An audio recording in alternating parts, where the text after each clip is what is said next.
this is not an opportunity to shame ourselves. It's an opportunity to look at how that part of self has been useful to us in the past. That overthinking might have saved your life. Mm-hmm.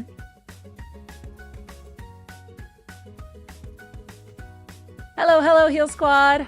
Welcome back. Glad to be with you on this beautiful day. Have a great show lined up for you guys. I'm very excited to get to. But first, our quote of the day. One does not become enlightened by imagining figures of light, but by making the darkness conscious. That is from Carl Jung. And I'm going to tell you why that's important in a minute. I'm so excited because our guest today shared that quote in her book, and I really, really loved it.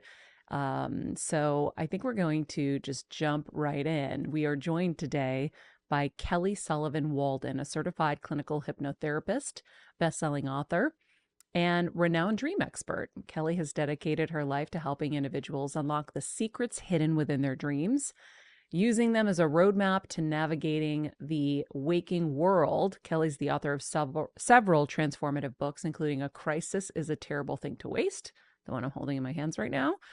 And It's All in Your Dreams, and so much more. She's also a sought-out speaker who shares her wisdom, inspiring countless individuals to harness the power of their dreams for personal growth and self-discovery. I'm so excited, as I've had some random dreams lately that maybe Kelly can help shed some light on. Awesome. So let's jump right in. Kelly, thanks for being with us today. Oh my heavens, what a pleasure to be with you. And you are quite the poster child of a crisis is a terrible thing to waste. You did not waste your crisis. You spun that into some serious gold. And what a blessing. It's awesome to be with you. Thank Thank you. you. Yes, I definitely have had my share of Mm-hmm. crisis, as Mm-hmm. did you, which inspired this book. And I also not only loved that quote, and I want you to explain it a little deeper because I Mm, feel like there's so many layers to it that I didn't even fully grasp yet. But um, someone in there was talking about one of my other favorite quotes, which is life is happening for you, not to you. exactly. And Yeah. it's really hard when you're navigating crisis to see that right away. And that's why I always tell people Right. don't think you're going to see it right away. You're going to be on the floor, you're going to be in the fetal position, you're going to be doing all the things, but it's how long are you going to stay there? And Yeah. how are you going to get yourself back up? And what are the tools that are going to help you get back up? So I would love for you Yeah. to expand on that a little bit and the Carl Jung quote. And then, of course, we want to jump into some dream stuff too at some point. But We'll do all just of it. the whole inspiration behind this book is, not wasting crisis, helping it transform you and following those breadcrumbs. Yeah.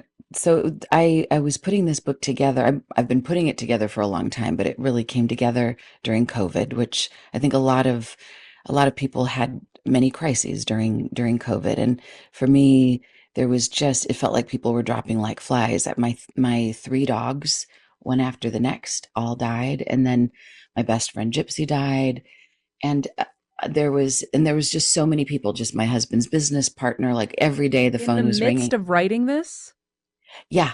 Well, well, yes, because I had been starting to write the book kind of peripherally, but it became a front burner thing after my friend Gypsy died. I was like, I, I could feel the bitterness kind of coming over me, kind of the girding my loins every day, like kind of preparing for the difficulty. And I remember hearing a different quote, life will make you either bitter or better. And ooh, I love that. yeah, I love it too, and it's true. And I've seen some women, I've seen both kinds of women. I've seen the women that allowed their difficulties, and men as well, but I'm thinking of the women that became embittered by life, shriveled, hardened, and then there's those that just seem to become kind of more angelic as they age, even though they've lost everybody and everything. And so I knew I was at a decision point when I put this book together, when I decided, okay, this is a front burner project. I'm an optimistic person. I mean, I tend to be buoyant anyway, but even when I start to like go down with the ship, everybody goes, oh no, oh no, Kelly's having a bad day. Oh God, it's bad. So I knew I had to. I had to really pull it together. So I just put all these stories together of my worst things. Like I'm going to, instead of just looking at the light, which I think there's a time and a place to look at the light, I decided to go into my darkness and just enumerate all the shitty things that had ever happened to me and all the shameful things that had ever happened to me and all the things that I learned from those moments. And I kind of organized this Ogle formula that made me see how I'd alchemized it and how I could put it together and share it with other people and not just have it as my own little Pollyanna secret. It's like something that I think could be helpful to other people. Yeah, I want you to go through the Ogle process with us and really explain it because I was having a hard time and I think everybody will have a hard time, but you go through so many examples. So at some Yeah. point I was like, okay, I get it. Yeah. But before I get to that, when you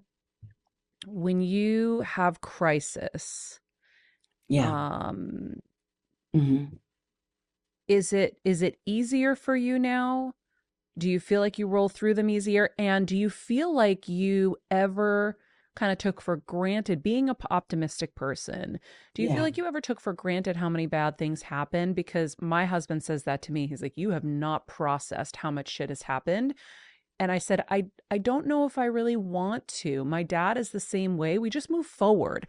Life is so Right. short that I feel Yes. like if I just keep sitting and dwelling on, well, this happened and that happened, and let's break this down and let's break that down, I'm wasting so much precious time in the now and in the future.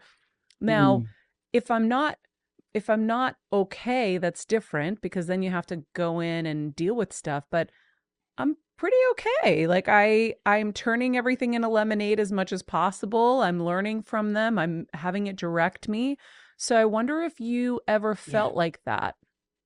Absolutely. I mean, I think we could divide the world into two categories. There's the people that dwell maybe too heavily, and by dwelling, they recycle and they kind of stay in that dark place. And then there's those others that say, I'm fine, I'm fine, I'm fine. Let's keep moving. Bada bing, bada boom. And But that I has a think little edge of denial, what you just did. correct, And I don't correct. think I have that. No, no, no, no. That because those are the two extremes. But I'm thinking, but there's something in the middle, which is to me it's the way of alchemy. It's where you What are does that able to. mean? So it's an old ancient term. It was believed that there were certain people that had like magical abilities, like ancient magician types or sorcerers that could take like a rock, or they would call it dross, something that was just like mud, something of no value, or something that was like, ew, yuck.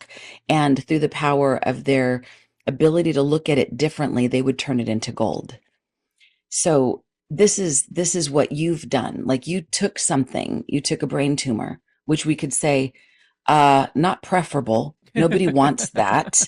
A lot of pain and struggle and suffering, but you, through the power of you had no choice but to focus on it, but to give it energy by denying it, and you transformed it into gold. So you are an alchemist and you didn't even know it.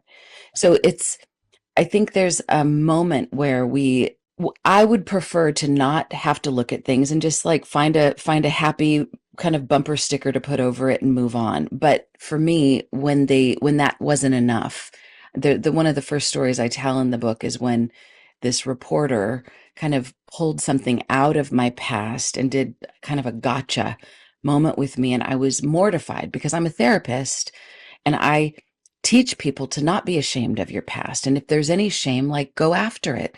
And your nightmares are wonderful because they're helping you to see what's unresolved so that you're not just kind of coping through life and flowing in the direction of what you want in an aspirational way, but you can like let go of some of the baggage because sometimes we don't even know how heavily laden we are until we let go of something, and it doesn't have to take that long. I mean, the Ogle process can be, I don't know. I mean, I know some people that have done 20-page Ogles, but you could do it like in a few minutes that's like a way to be able to get from the pain to the purpose and feeling that freedom. Okay, so then let's go through Ogle. It's really hard.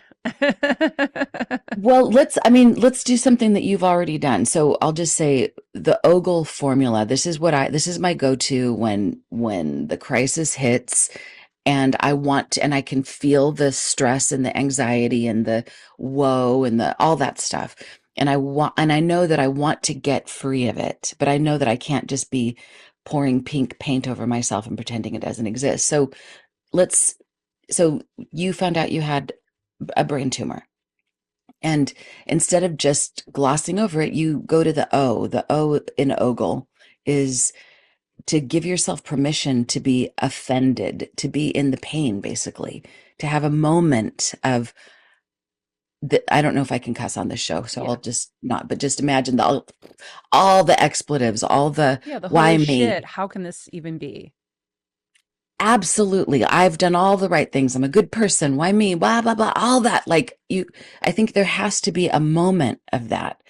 And you get that out of your system. So I call that the O. That's what's be and you I have call it the permission to be offending offended. behavior. Exactly. What is offensive about the situation? What did the person do to me? Or in this case, it was just your body that betrayed you. And so you have permission to sort of be a victim and be offended. Once you get that out of your system, you move to the G. And it does get hard because the G is for what's good about this. Yeah. And the first response is, Kelly, I'm going to kill you. There is nothing good about this at all. But but in a moment while you have it, I mean, right now we're in hindsight. You've moved to the other side of this. But when you were in the throes of it, you could say, well, I don't know what is good about this, but I know what could be good.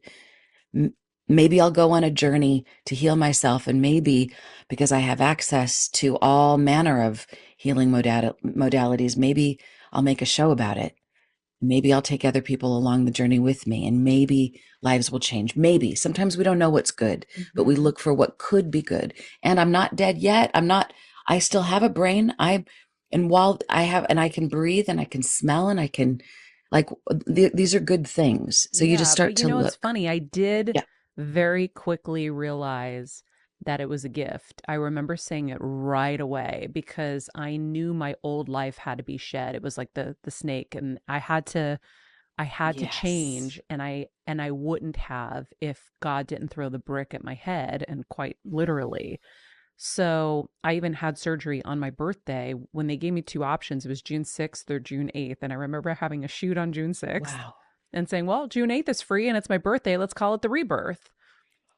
And fully embraced it in Wow. as, for that. And I think it also helped because my mom had just been diagnosed with a brain tumor, and knowing hers was deadly, I knew that the odds were with me, mine wasn't. They said until they, biopsied it, they wouldn't know for sure. But from their expert opinions, it looked benign. Hmm. Um, and so I knew it was an invitation to change my life. And so I did find the G there. I didn't find the Yeah. G in the pancreas cancer this year. That was really scary. You So, didn't you didn't find it that you haven't what might be good about that? well, no, Oh, I there's mean, so many that's good that's come from it now, uh but that's the okay. thing with this formula Yeah. is you might not have all the pieces to the puzzle instantly. So when I was diagnosed with the pancreas tumor, um, the offending behavior or whatever the offending moment was, holy shit, Yes. how could I, on top of a brain tumor, on top of type Okay. 1 diabetes, on top of all the other things I have diagnosed, Hashimoto's, and there's a laundry list, how could I now have this and a baby coming and now I might not get to meet her? So I had that offending moment where I was like, holy shit, this might be it. I might not be here. Couldn't find the G then. Right. Of But course. what I Yeah. did use was a tool called Choose Wonder Over Worry. And I just kept Ooh. saying, I don't know the ending to the story, so why am I going to prophesize it? I'm just going to keep wondering how it's going to be when the doctor calls me with good news, wondering what it's going to be like when I have a successful surgery, and so on and so forth. And so I kind of pulled myself up off the floor with that. Yes. Yeah, I that's now good. since That's see good. the many blessings that I can derive from it. Doesn't mean I wanted it or am happy it Correct. really happened. And I'm saying this for the Right. benefit of the audience to kind of Of course. get this. When I had to get a night nurse for my baby, it's an expense that I would never have been able to do before or would never have given to myself. And I remember looking at her and saying, you know what? Thank you, pancreas cancer, because I would have never done this for myself. And Whoa. who knows, with all the Whoa. other ailing conditions, what would have happened to me if I wasn't getting sleep and healing at night. And also having someone that was calm, cool, and confident with my baby that's going to make her be set up for such success rather than me, who would have been a hot mess. So I found the silver lining in that. And I know, um, it was just one of those things that there was no way around it. So I finally found some good. So Right. that's some, you know, Yeah, that's examples. that exactly. Well, yeah, I think it's important to say a crisis is a terrible thing to have. Like it's just terrible. It just sucks. Hmm. And so we're not going to sugarcoat that, but it's then what do you do with it? And we can get on board with looking for what could be good. I mean, and I'll just take a little sidebar here and talk about nightmares for a second. Hmm. One thing I ask people to do when they're sharing a difficult dream with me, I want to get all the information about what was difficult about the dream, but sometimes I'll also ask, so if you, for example, one woman dreamt that she was out on a raft in the middle of the ocean with her partner, but they were all alone. Like there was like nothing. And they were terrified. And I said, okay, so this sucks. Like you're out in the middle of nowhere, but is there any resources that you do have? Is there anything working for you? And she's like, well, I have a raft. Hey, I'm not just swimming in this ocean. And oh, I have my partner. Oh my God, my favorite person on the planet is with me. And so like immediately there was this, oh, wait a minute, it's not all horrible. There's a few things. So when you start looking that way, you Hmm. start to notice the list starts to gather. And I literally sat with somebody last night who had the worst thing that she was ogling. She's like, there's no good at all. And she's like, well, maybe this. And then all of a sudden it starts to unspool and maybe this other thing.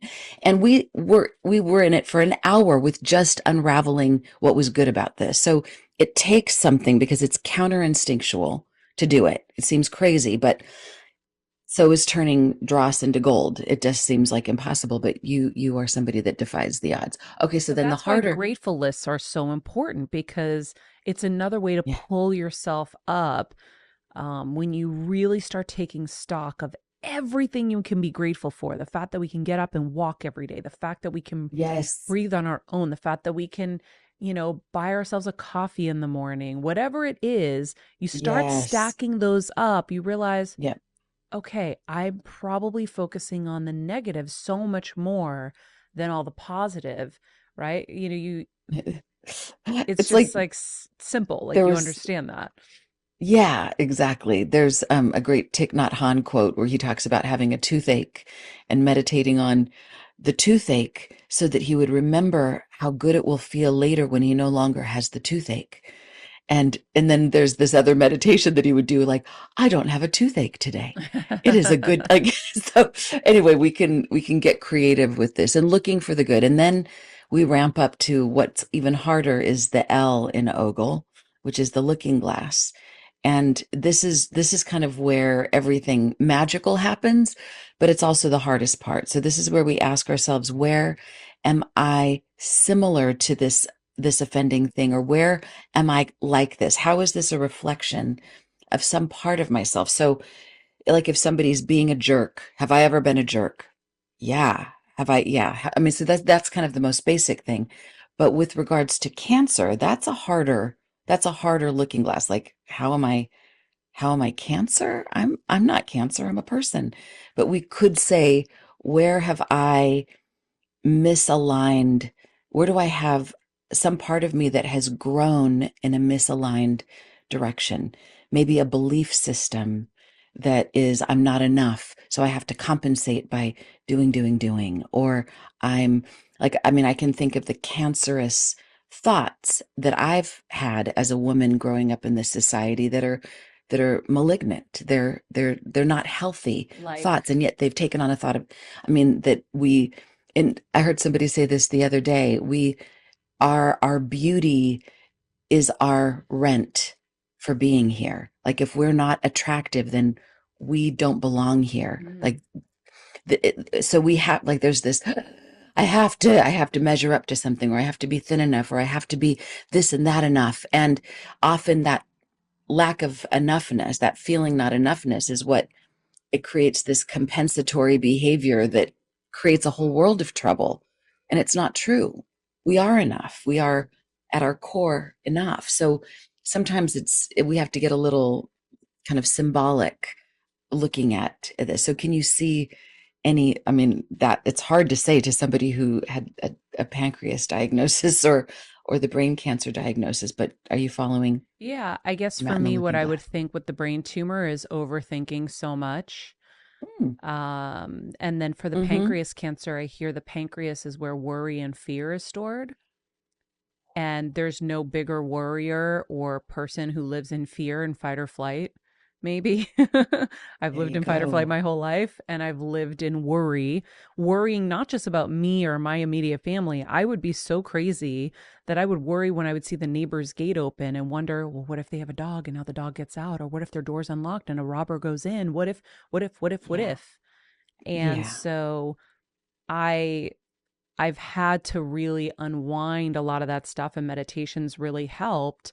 Hmm. Um, and I mean, even the other day, I walked by my neighbor's house and their gate was open, and I kept thinking, should I text them? Should I text them? I was like, no, Maria, the world will go Mm. round.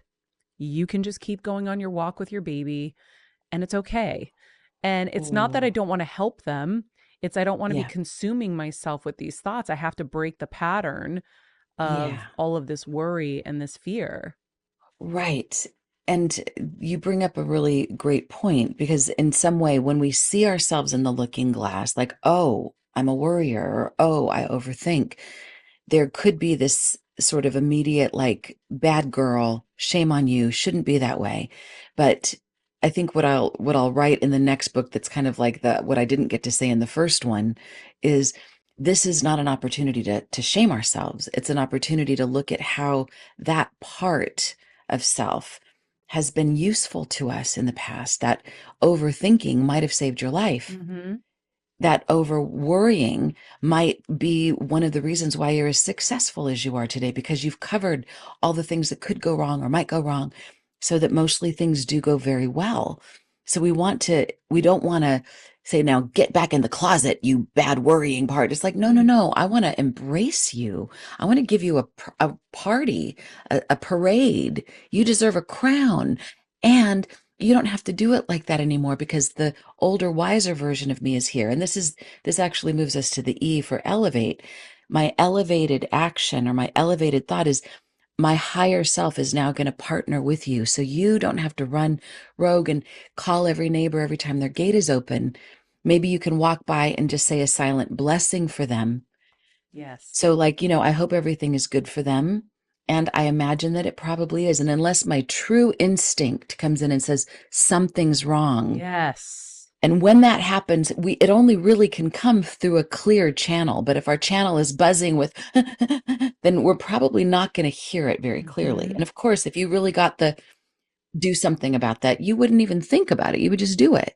Yeah. So if you're Well, sitting there thinking about it, then it's probably not it. I love the distinction you just made, where Mm, it's if your spidey sense is saying there's something maybe really truly to worry about, then yes. And that's how I felt. I'm like, I don't feel like anything's really wrong here. It's going to be fine. And that's going to help me moving forward. And I know a lot of people who are listening.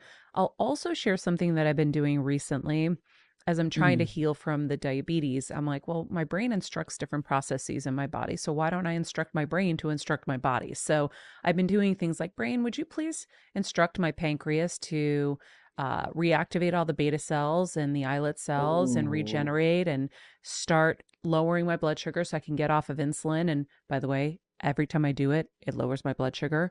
It's wild. I just have to wow, get more committed during the day and my waking hours to it. But one of the other things I've done, my God. knowing I've been in fight or flight, knowing that I have all these autoimmune conditions, I've been saying, brain, could you please instruct all my autoimmune markers to shut off? We no longer need to fight ourselves.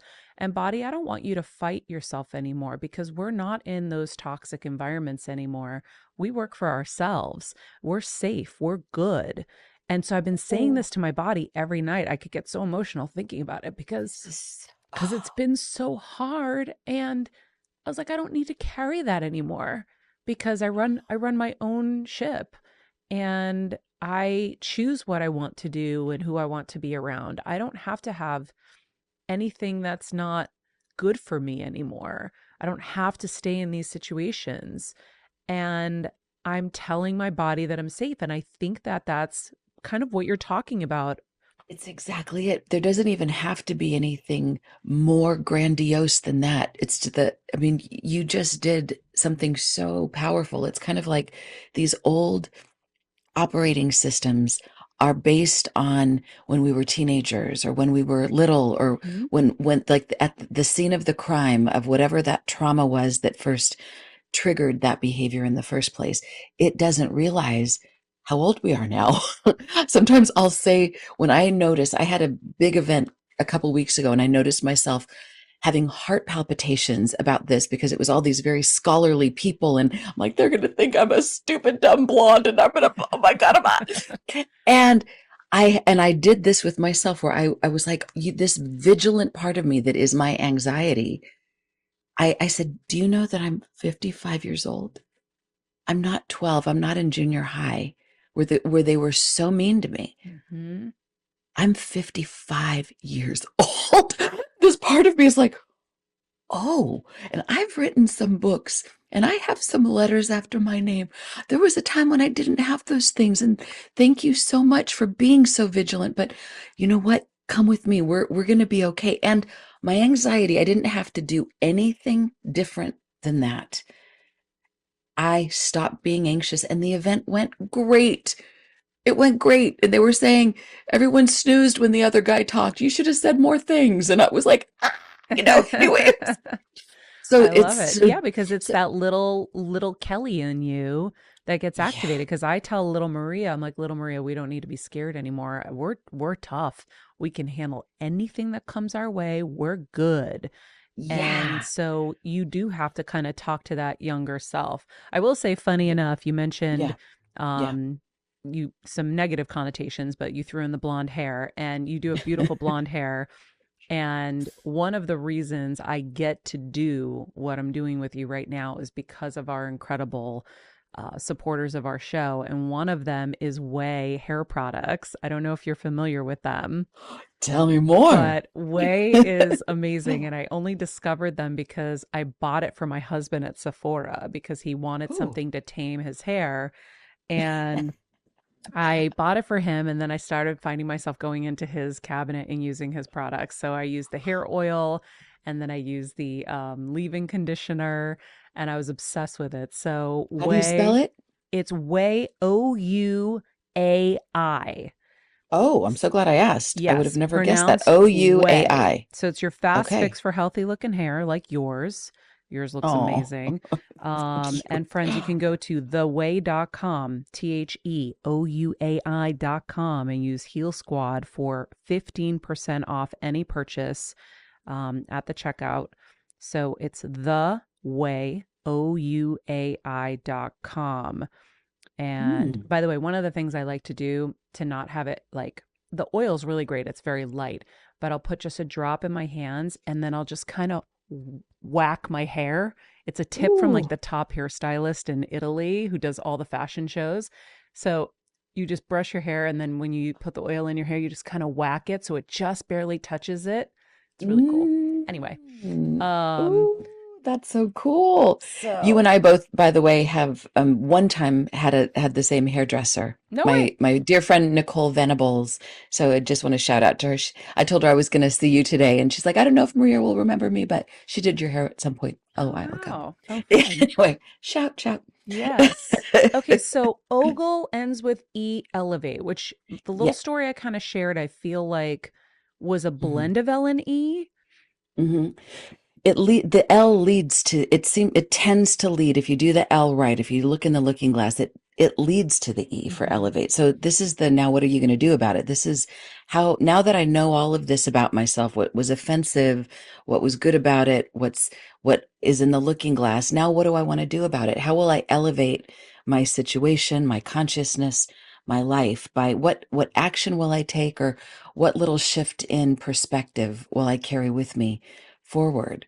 So for you, what would that have, well, I mean, right now you're talking about not worrying. You didn't call you didn't call the neighbor when he had the Hmm. open fence. You just were like, I'm going to send a blessing and I'm going to carry on with my baby. And one less thing to have to do, one less, you know, so that's just one little thing. But can you think of anything else that you will do to bring yourself up a notch in your own consciousness with regards to worry? Yeah, I created a stress diet recently. So Okay. my stress diet was I, you know, y- just like kind of any other diet, you have to commit to something, and not stressing, not worrying, not fearing Yeah. is so it's not something you can grab. It's not Hmm. tangible. So it's really hard. Yeah. Like I can Hmm. grab the cucumber over the peanut butter cake and whatever. Yeah. Yeah. So I was like, okay, I'm going to go on a stress diet, and I'm just not going to stress about anything because I know nothing freaking Oh, a matters. stress diet. Yeah, I was like, Okay. Oh, I nothing like that. matters. It like if I got Mm. diagnosed again tomorrow with something, the world stops for me and nothing matters but my health. And knowing Mm. that the stress is what's killing me or has been, Mm. contributing Hmm. to a lot of the things, Right. I was like, I have to go on a stress diet. And so I try to make it as tangible as possible. Yeah. And so Mm. anytime something would happen, I would be like, stress diet, and I would like laugh and joke about it. And then of course I allowed stress in again and forgot all about it. But Of course. but it's like a muscle. I always say you have to keep building it. So you're going to have a Hmm. day you don't wake up and go to the gym, but it doesn't mean you're not going to get back there again. So you got to Hmm. keep building that muscle till it's strong enough to be just present all the time. Hmm. So the no stress diet, knowing that nothing really matters, knowing that everything will work out. I've watched it now. I'm 45. I've watched the patterns where you're so stressed about something today, and then tomorrow it Yeah. gets a little lighter. Even with my Yeah. mom's brain cancer, even with all the things, the next day gets a little easier and a little easier, and then it might get harder, and then oh, a little emotion. But life keeps moving, no matter Hmm. what. Hmm. And Hmm. so, if you just realize that you're going to tackle everything one step at a time, no matter what, then you don't have to stress about it. But you have to keep it at the forefront of your brain. So, for me, Yeah.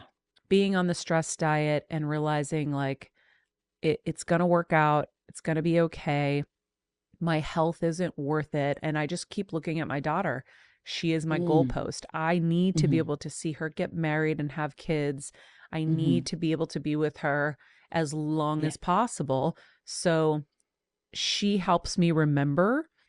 Hmm. And and Mm. so yeah, I think those are my kind of action steps. Is That's trying to catch good. myself. That's so good. I want to just, because I feel like this is such a prevalent issue, I want to just dig in for a second Please. if there's a moment. Yeah. So I want to just say, like, for me, I for a little while I was doing this project called the Dream Project in the inner city and with the UN. It was really cool. And I found that what was most helpful when I would go into one of these classrooms where the kids were wild and crazy and like, we hate teachers, blah," I would get the kids that were kind of the worst behaved kids and bring them up to the front and engage them and have them be a part of whatever I was doing. And I found that if I could get the bad kids involved, then the rest of the kids were easy. And so this kind of goes back to that Carl Jung quote that you read at the Oh yeah, beginning, I want you to really break it down too. that there's something about like enlightenment just isn't just about chasing figures of light. It's about making the darkness conscious. It's kind of about bringing that difficult energy up front, shining light on it, and then it stops being so bad. And then everything else is easy. It doesn't mean we don't want to think about positive and happy things. Of course we do. But it's easier to think about the positive, happy things if we don't have the bad kids in the class ruining it for everybody else.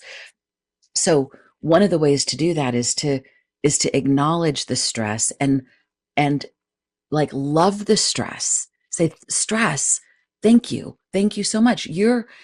I mean, I think it's a quality of being an accountable person, somebody that's responsible and that actually shows up and suits up. Like it's a part of it. So there's a lot of gratitude to give to this stress. And I know when I do that to my stress, it calms down, Hmm. not just by like, shut up, get out of here, get back to your closet. Then it's like, okay, fine, but it'll rebel later. So there's something about the embracing what's good about it, and the act of embracing it kind of means that my higher self is now a part of the picture, and it calms it down. Well, So that's also part of. you're acknowledging it, but you're also, if you look at it like that, you're Mhm. looking at it as a signal. So Mhm. what I've been trying to do is when I'm seeing Yeah, myself getting stressed and be like, oh wait, this is a signal, this isn't working, and my health cannot exactly. allow this anymore. No matter Exactly. no matter how much, I, love other things or whatever, it just doesn't work. Yes. So it's a signal. It's a signal. Exactly. So here you asked You're earlier. signaling that the lion is coming for you. Right. Right. So something's out of whack, something needs attention, but sometimes this little part is just hyper vigilant. This is kind of like a random thing, but I think about it. So on Dia de los Muertos, a couple days before in LA, I was with my stepdaughter. We went to Hollywood Forever Cemetery. This is so crazy. And there was nowhere to park. And I parked in a really stupid place. I forgot. My car got impounded, and it became like one kind of episode of Better Call Saul after the next. And I knew, okay, it's going to only keep getting worse if both of us keep getting all, we're going to take down the world. Who did? Like, that's not going to get us anywhere. Yeah. So I had to just get so calm and get into this Zen place of practicing what I preach, basically. Like, let's look for the resources. Let's ogle this in real time. And I just knew, like, if I didn't do that, my sister always says, she learned it from somebody, I don't know who, don't, rule number one, don't turn a misdemeanor into, oh God, a Felony. felony. Don't turn a misdemeanor into a Ooh, felony. yes. Yeah. Yes. And we were about to turn a misdemeanor into several, we could have ended up in jail that night because we were so worked up. I'm like, okay, scene, done. We have to revert to being calm. The worse it gets, the worse it gets. Hmm.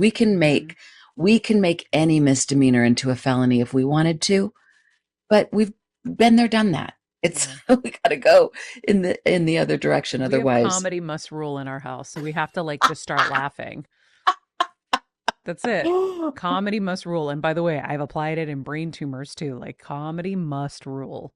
oh my God. Hmm. Oh God, like that. Who's the guy that cured his cancer by watching Three Stooges movies? Do you know about him? I I'm sure don't you've. know, but I feel like I've heard about him. Yeah, yeah, he just locked himself in his room for I don't know, weeks, and I love it was it. the Three Stooges was the only funny thing that to watch back then, and his tumor like eventually was gone. Yeah. Laughter. Hmm. Yeah. Okay, so phew, all of that. That's that's basically the ogle. So, Ogle, you were able to Yeah. apply in It's a real time weird for word. something, Yeah. you know, not great, obviously, but not really high level. Mm, Um, yeah. how do you instruct people to apply it in their situations? Like, okay, your mom just got diagnosed with a brain tumor. Oh, Like, is this yeah. something that you Oof. don't try to attack right away because you know what I mean? Like, is it like No, I give it try to get to it as quickly as possible. I mean, really? like, oh yeah. I mean, because some people are very effective when they're filled with drama and dread. I am not.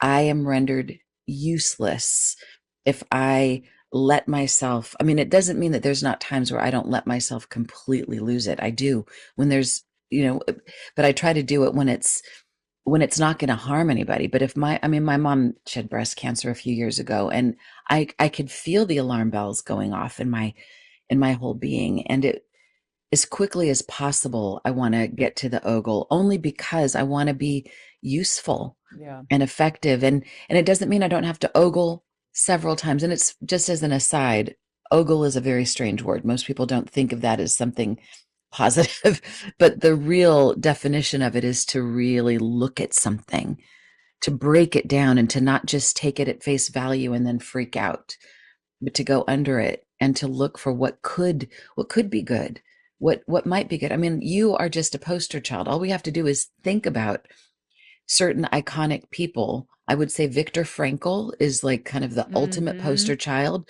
When all else fails, I go to Viktor Yeah. because nothing is worse than he survived the Holocaust and Yeah. was a philosophy teacher and was able to teach the fact that we are meaning making machines, and whatever meaning we make a situation is going to determine how we feel about that. And if we're suffering, then likely it's because of a meaning we made it. We can switch that meaning. Yeah.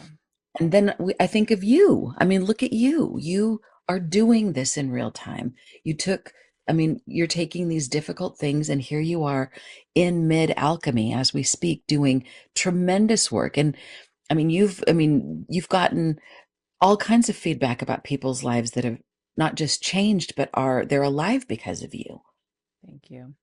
Holy God. I mean, so I think we just need to sometimes the short cut to the whole thing is to think of somebody else who's gone through something really awful, maybe worse than what you're going through, and to look at what they did and be like, okay, let me follow in their footsteps. And I think we just need to have those in our back pocket Mm-hmm. because it's going to happen. It's part of what we signed up for in this life, Yeah. you know? Yeah, I always say let's show people a different way to go through some of these tough things. Like it doesn't Yeah. always have to be what is traditionally kind of viewed or like, we normally see, "Oh my gosh, I can't believe this is happening to you," and everyone rubbing shoulders and all that stuff and like rather than here, these tools where you can use comedy must rule or choose wonder over worry and you can Yes. do something different with it that not only helps you get through it easier Yeah. because these choices made us get through things easier,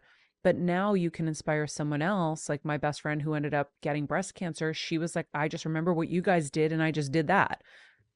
So you just give people a roadmap, and the more of us that just domino effect these different ways, and by the way, there's so Yeah. many ways to do crisis, I think, but Yeah. um I Yeah. think that you can be an example for somebody else. Exactly. And I think about, I mean, the fact that, like they say, Maslow's hierarchy of needs, the pyramid at the top of the pyramid is basically it's about purpose, having a purpose in your life. Like there's nothing greater, all the money, all the wealth, all the Mhm. people, all the accolades, whatever, nothing is more meaningful to a human than finding their purpose and doing something meaningful with their life. And even yesterday, I have chills just thinking about this because I've been going through some difficult things with my family, and I've been applying Ogle and looking at like taking it to the next level.